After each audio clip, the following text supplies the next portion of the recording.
歡迎收看2026年4月8日新聞摘要，我係 Sarah。以下係為大家選取嘅幾則頭條新聞。美國總統 Trump 向 Iran 發出最後通牒，警告話除非重新開放 Strait of Hormuz， 否則成個文明都會滅亡。美國同 Iran 繼續透過中間人進行間接談判。巴基斯坦呼籲將期限延長2個禮拜。伊朗總統 Pezeshkian 話已經有1400萬名伊朗人自願參戰，應對地面入侵。空襲擊中咗 Iran 境內多條橋，包括 Tehran、Karachi、Tabriz、Kashan 同埋 Qom， 而 Iran 就向 Saudi Arabia 同 Israel 發射導彈。自從2月底開戰以嚟，已經有超過1900名 Iran 人同13名美軍士兵喪生，而 Lebanon 亦有超過100萬人流離失所。美國聯邦通訊委員會 FCC 以國家安全考慮為理由，提出全面禁止進口華為同海康威視嘅技術。特朗普政府呢次公佈，令到華盛頓對中國製通訊同監控設備嘅打壓進一步升級，禁止美國公司由呢兩間公司進口裝置同零件。兩間公司都否認指控，話佢哋嘅設備唔會被中國政府用嚟做間諜活動。有業界分析師表示，呢個禁令可能會嚴重打亂全美國嘅供應鏈。喺正式落實最終規定之前，當局會先進行公眾諮詢。官方數據顯示，雖然 Queensland 推行咗成人罪行、成人刑期嘅法律，但青少年犯罪率依然跌到接近歷史新低。自2015年以嚟，都冇青少年因為協助自殺或者使人失去知覺而被起訴。喺呢段期間，只有9名青少年被控另外4項疑似嘅成人罪行。青少年倡導中心 Youth Advocacy Centre 指出，呢啲法律針對嘅罪行，青少年根本就冇犯過。青少年罪犯其實只係佔咗整體罪行嘅12%。目前議會正喺度審議緊第3輪立法，打算再增加多12項罪行。相關報告預計會喺4月17號提交。有一項追蹤咗超過10萬名 Queensland 居民嘅里程碑式研究發現，原發性侵襲性黑色素瘤第2次復發嘅比率喺經歷咗幾十年嘅增長之後，而家開始趨向平穩。Queensland 係全世界侵襲性黑色素瘤發病率最高嘅地方。研究指出，喺1982年到1991年期間，確診患上第一次原發性黑色素瘤嘅人入面，有5%喺10年之內患上第2次。呢個數字喺2002年到2011年升到去接近8%嘅高峰，之後喺2012年到2022年稍微回落到7%多啲。首席研究員 Mark Smithers 教授話，情況穩定落嚟係因為長期累積嘅防曬宣傳同埋加強咗醫療監測嘅直接成果，而年紀較大嘅男士依然係風險最高嘅一群。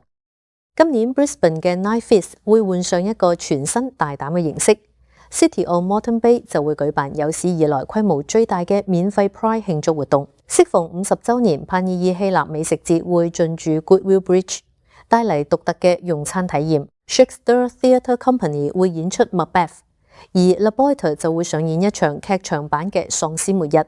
Qpad 會帶嚟 Toy Story 交響音樂會，由管弦樂團全編制現場伴奏。Brisbane Comedy Festival 亦都回歸，喺多個場地都有升級陣容撐場。另外 Queensland 頂尖嘅冬季賽馬嘉年華正搞得如火如荼，而喺成個5月 Brisbane Anywhere Festival 會將成個城市變成一個大型露天舞台。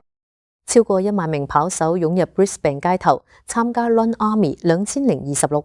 呢項活動今年踏入第6年，仲打破咗歷年紀錄。呢場慈善賽設有10公里、5公里同15公里挑戰賽，另外仲有青少年短跑。澳洲國防軍 ADF 成員、住全副裝備嘅消防員同埋緊急救援人員，同公眾一齊肩並肩跑，成功為 Legacy 籌到大約100萬蚊善款，用嚟支援殉職或者受傷國防人員嘅家屬。Sophie O'Brien 奪得10公里賽冠軍，仲比自己之前嘅紀錄快咗足足8分鐘。呢項活動而家已經擴展到其他首府城市，由2021年開始，累積參加人數已經有3萬人。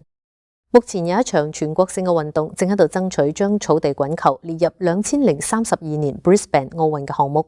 呢項運動喺全澳洲已經有30萬人玩緊，當中仲有越嚟越多年輕選手參加。主辦單位話，草地滾球符合晒所有要求，唔單止老少咸宜，亦都唔需要太多裝備，仲有一套成熟嘅國際賽制。佢哋認為呢項運動同 Brisbane 2032嘅願景非常吻合，可以展示到代表澳洲文化嘅運動。距離奧運仲有6年時間，支持者正喺度準備正式向國際奧委會提交申請。凌晨4點半前 ，Brisbane 嘅 Hamilton 區 Kingsford Smith Drive 發生咗一宗3車相撞意外，有6個人受傷。一架偷嚟嘅 Land Rover 當時高速行駛，撞向一架 Mazda CX-60同埋一架 Toyota Hiace。頭車上面有4個人，分別係3個17、16同14歲嘅男仔，以及一名16歲嘅女仔。佢哋受咗輕傷，由警方看守住送院治理。至於 Mazda 司機就因為腳部受傷，要由救援人員喺車入面救返出嚟。由於調查人員要喺現場搜證，部分路段封閉咗幾個鐘。警方現正呼籲市民提供閉路電視或者車 cam 片。Brisbane 一個家庭有2架車俾人偷咗。之後竟然俾賊人用嚟瘋狂衝撞市中心一間 Hermes 名店行劫。爸爸即刻發現佢嘅 Mercedes SUV 喺凌晨3點左右直接撞入咗鋪頭門口，之後就被棄置喺現場。班賊將總值幾千蚊嘅名牌手袋搬落另一架車之後就逃去無蹤。呢2架車其實係1個禮拜前喺佢哋位於 Coorparoo 嘅停車場俾人偷走嘅。當時 Jackie 6歲大嘅女仲親眼目擊成個入屋行竊過程，其中一架車仲掛住個自訂車牌，寫住 MR Jessie。Jessie 話佢個女而家仲有好大心理陰影，成家人都覺得住喺呢區已經唔再安全。Brisbane 嘅 Candlelight Concerts 今季會喺全市唔同嘅場地帶嚟世界級嘅管弦樂致敬表演，演出陣容包括向 ABBA、Pink Floyd、Queen 同 Taylor Swift 致敬嘅音樂會。由成隊管弦樂團喺靚到絕嘅燭光場地入面，完美演繹每一段旋律。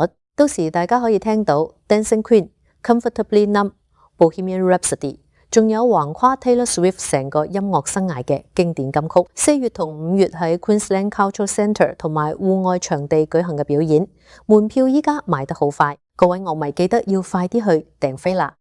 以上就是今天的全部新聞內容，下面為您播報布里斯班的天氣。